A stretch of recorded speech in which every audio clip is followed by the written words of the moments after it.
क्या आप जानते हैं मानव रूप में जन्म लेने वाले भगवान राम और कृष्ण जी की मृत्यु कैसे हुई? जब जब धरती पर अधर्म और अत्याचार और पाप बढ़ा है, भगवान ने खुद यहाँ कई रूपों में अवतरित होकर संसार का उद्धार किया है। संसार के कल्याण के लिए उन्होंने तमाम लीलाएं रची और लोगों को जीवन का गूढ़ अर्थ समझाया।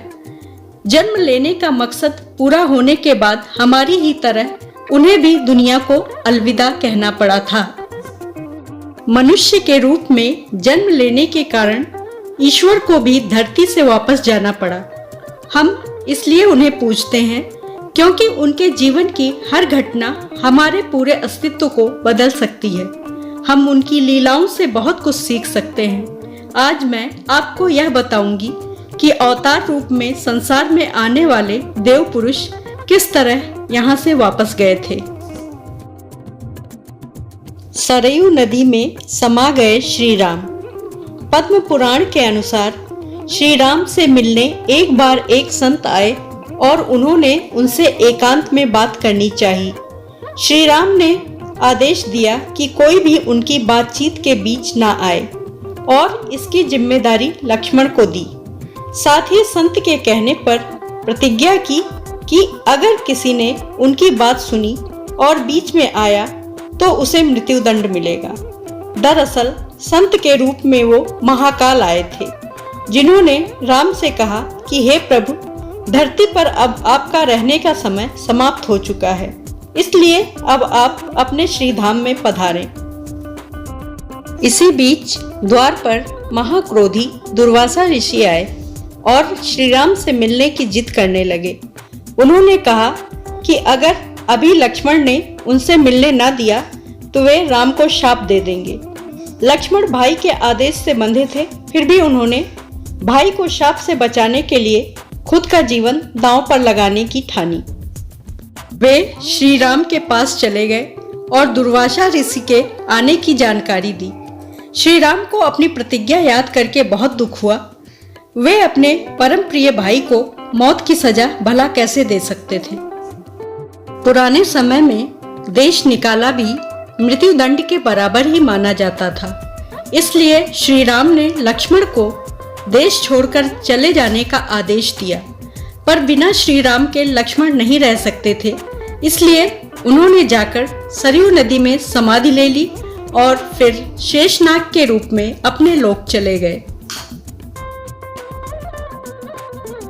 महाभारत की समाप्ति के बाद कृष्ण को इसका जिम्मेदार मानते हुए कौरवों की मां गांधारी ने उन्हें शाप दिया था।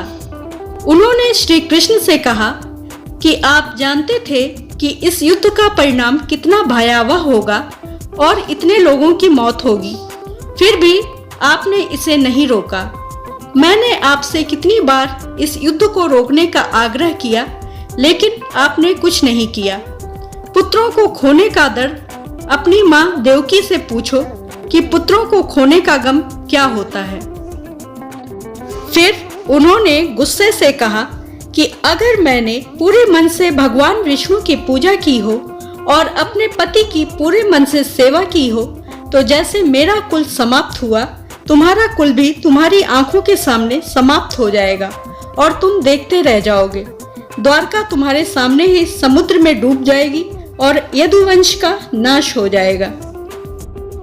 इतना कहने के बाद जब क्रोध शांत हुआ तो गांधारी भगवान श्री कृष्ण के कदमों में गिर पड़ी। भगवान ने उन्हें उठाया और कहा कि माता, मुझे आपसे इसी आशीर्वाद की प्रतीक्षा थी। मैं आपके शाप को ग्रहण करता हूँ। इसके बाद गांधारी और यदुवंश के बच्चों को ऋषियों से मिले शाप के कारण द्वारका के लोग अनुशासनहीन हो गए और उनमें बुरी आदतें आ गईं। एक बार उत्सव के लिए यदुवंशी सागर किनारे एकत्र थे।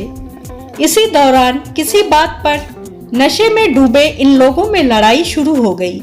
इसके बाद वहां उगी एरेका नामक घास से लोग एक दूसरे पर प्रहार करने लगे।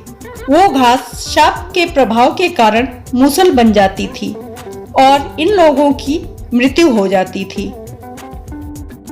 इस तरह नष्ट हुए वंश के बाद श्री कृष्ण एक बार जंगल में एक पेड़ के नीचे विश्राम कर रहे थे। तभी एक तीर आकर उनके तलों में लगा। बहेलिये ने शिकार समझकर तीर मारा था। उसने बहुत माफी मांगी, लेकिन श्री कृष्ण को तो इसी बहाने अपने धाम जाना था और वो चले गए। देवताओं के अंश पांडव।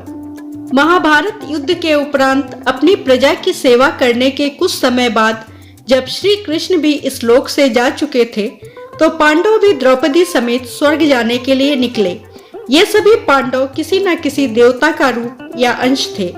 अनेक तीर्थों, नदियों व समुद्रों की यात्रा करते करते पांडव आगे बढ़ने लगे। यात्रा करते करते पांडव हिमालय तक पहुंच गए। हिमालय लांघकर पांडव आगे बढ़े तो उन्होंने सुमेरु पर्वत के दर्शन किए। वहीं से पहले द्रौपदी, फिर सारे पांडव एक एक करके मरने लगे। सिर्फ युधिष्ठिर और उनके साथ ही चल रहा कुत्ता जीवित रहा। इसके बाद उन्हें स्वर्ग ले जाने के लिए स्वयं देवराज इंद्र अपना रथ लेकर आए। तब युधिष्ठिर ने इंद्र से बाकी पांडवों के मरने का कारण पूछा। इंद्र ने बताया कि पांचाली अर्जुन से ज्यादा मोह के चलते और भीम को बल का, अर्जुन को युद्ध कौशल का, नकुल को रूप और सहदेव को बुद्धि पर घमंड था। इसके कारण वे सशरीर स्वर्ग नहीं जा पाए। इन तथ्यों को जानने के बाद एक बात तो निश्चित है कि यह दुनिया नश्वर है और यहाँ जन्मे हर जीव पर एक ही नियम लागू होता है। जो आया है उसे जाना ही होगा, चाहे इंसान हो या भगवान। देखने तथा सुनने के लिए सादर आभार एवं हार्दिक धन्यवाद। कृपया मेरे चैनल को सब्सक्राइब और वीडियो को लाइक, शेयर और कमेंट करना न भूलें।